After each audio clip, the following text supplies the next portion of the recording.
The clinking of glasses mingled with the laughter of children running around the house. Another Christmas with the family, and once again, I pretended that everything was fine. My wife was busy between the oven and the presents, and I tried to keep up the facade of being a good host, as always. But inside, I just wanted to breathe. I was 40 years old, with 2 children and a stable life, at least on paper, and everything seemed to be in place. But the truth is, I couldn't remember the last time I felt truly alive. That's when he arrived. My daughter's boyfriend's older brother. A man no one knew very well, coming from another state, invited by his son-in-law's family. He walked in smiling, with that confident air of someone who doesn't need to say much to be noticed. His beard was well trimmed, his brown hair streaked with gray at the sides, and he wore a burgundy sweater that perfectly outlined his broad shoulders. We greeted each other with a firm handshake, but it was the look that stayed with me. "Are you Isabella's father?" he asked, his voice deep and calm. "Yes, I am. And you must be Diego's brother, right?" I replied, trying to keep my tone casual. "That's right. Lucas." Lucas. The name echoed in my mind more than it should have. He was also around 40 years old, married like me, with a calm and confident manner that contrasted with the commotion in the house. The gray hair at his temples made his face even more striking. His well-groomed beard framed his square jaw, and his brown eyes seemed to observe everything with silent attention, including me. During the evening, I tried to keep myself busy with dinner preparations, but my eyes kept returning to him uncontrollably. Lucas laughed easily and got along with everyone, but he always gave me a lingering look when he thought no one was watching. At one point, halfway through the evening, he came into the kitchen to get more wine. We were alone for a few seconds. "Your house is amazing. Very welcoming," he said, with a smile on his lips. "Thank you. We did everything with love. And you also seem very comfortable." His gaze moved down my body, quickly, but directly. "Hot." I gave a shy smile and looked away, but my skin had already reacted. My heart was beating faster, my pants were getting uncomfortable, and I knew right then that this night was going to be different. After dinner, while most of the family settled in the living room to exchange gifts, Lucas approached me again. "Your house is really beautiful. Did you design all this decor?" "Partly, yes, but my wife likes to be in charge of everything," I replied with a slight smile. "You can see that you've taken care of every detail," he said, looking around, then turning his eyes back to me. There was something about the way he spoke, as if every sentence had 2 meanings, and maybe it did. "Would you like me to show you the rest of the house?" I asked, almost without thinking. "Yes, I would," he replied, looking me straight in the eye. We began the tour in the hallway, away from the hustle and bustle. While I talked about the paintings, the furniture, and the details that only someone who lived there would remember, Lucas seemed more interested in me than in the decor. I felt his gaze wandering over my face, my shoulders, as if he were silently studying me. We stopped in front of the last room, the guest room. It was further away, and hardly anyone ever used it. "This is where my parents sometimes sleep when they spend the night," I said, opening the door. Lucas went in first, looking around. The lighting was soft, with a single yellow light coming from the lamp. Everything there seemed calm, too quiet. I closed the door slowly behind me, almost without realizing it. He turned around. We stood in silence for a few seconds. The sounds of the party became distant there. There were only the 2 of us in that small world of wood, warm light, and accumulated tension. "Is this how you greet everyone who joins the family?" he asked, with a slight smile on his lips. "Only those who take my breath away," I replied, in an unfiltered impulse. He didn't answer. He just looked at me more deeply. The air became heavy, dense, and before I could think about what I was doing, he was already too close. It was a second, an impulse, a mistake or a mistake, I couldn't tell. But our mouths met with force, with urgency. My body reacted before my mind. Our tongues touched, hot, and his hands came straight to my waist, firm, pulling me closer. Kissing him was like walking through a door I pretended not to see. His taste was strong, masculine, enveloping. I felt my whole body ignite with that forbidden contact. One of his hands moved up my back, the other moved down and brushed my waist inside my shirt. I moaned softly, surprised by my own reaction. When I pulled away, panting, he looked at me with wide eyes.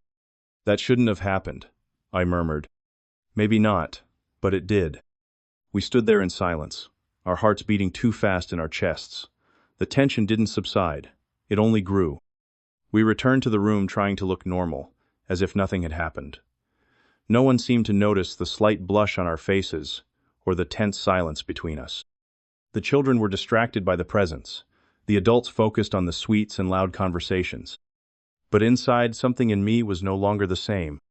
Later, when the commotion died down, and some people were getting ready to leave, I approached Lucas in a calm tone. "Want to go for a drive? The city looks beautiful with all the lights on." He looked at me for a moment and nodded, as if he already knew that this drive was more than just a ride. We got in the car and drove through the almost deserted streets. Christmas decorations flashed in the windows, reflecting off the car's glass. We talked little. The silence between us was heavier than any words. I parked near a quiet square in a peaceful neighborhood. One of those places where everything seems to go to sleep early. The streetlights cast soft shadows on the trees, and there was a lonely bench under a fig tree. The setting was too quiet for what was pulsing inside me. We stood there in silence. "I can't stop thinking about that kiss," I confessed, my voice lower than I wanted it to be. Lucas turned his face slowly, his eyes locked on mine. "Me neither." The distance between us disappeared. Our mouths met in a deeper, more passionate kiss. My hands moved up to the back of his neck, pulling him closer. The car was cramped, but it didn't matter. Our bodies wanted to fit together, to feel each other completely. Lucas leaned over me, his lips slowly moving down my neck, making my skin tingle. His touch was warm, decisive. When his hand found my waist and moved up inside my shirt, my body reacted impulsively. He looked at me once more, then moved down. Slowly, calmly. I felt the warmth of his mouth approaching, his hot breath against my skin. I closed my eyes and let my head fall back. My fingers gripped the seat upholstery as he touched me with his mouth, exploring every inch as if memorizing everything. Time seemed to stand still. All that existed was the muffled sound of our breathing, the fogged-up car window, and the constant shiver running through my body. It was too intimate, too erotic, almost unreal. When he came back up, our eyes met. We were panting, silent, but there was nothing that needed to be said. Everything was therein the way he looked at me, as if he wanted to stay, and at the same time knew that the world outside was waiting for us to return.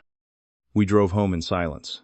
The car still smelled like us, like sweat, like desire that had been held back for too long. Lucas stared out the window, and I just drove, not knowing how it would end. Or if it should end.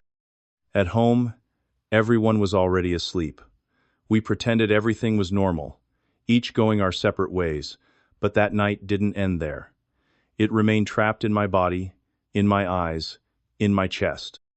The next morning, breakfast with the family was lively, noisy, and full of forced smiles.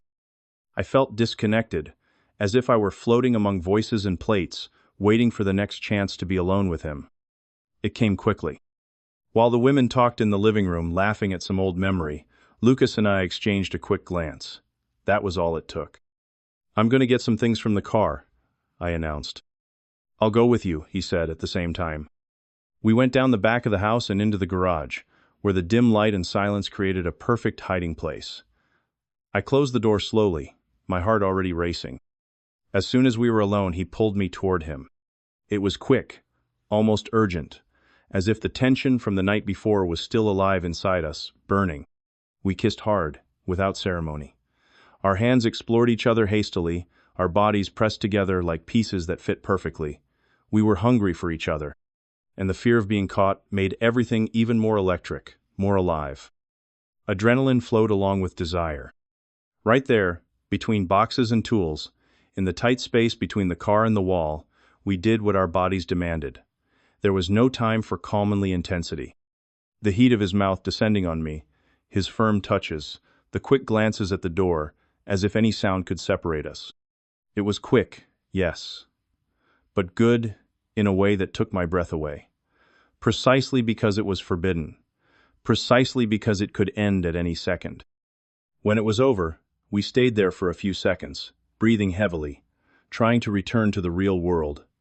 Our eyes met complicit, silent before he walked away with a slight smile.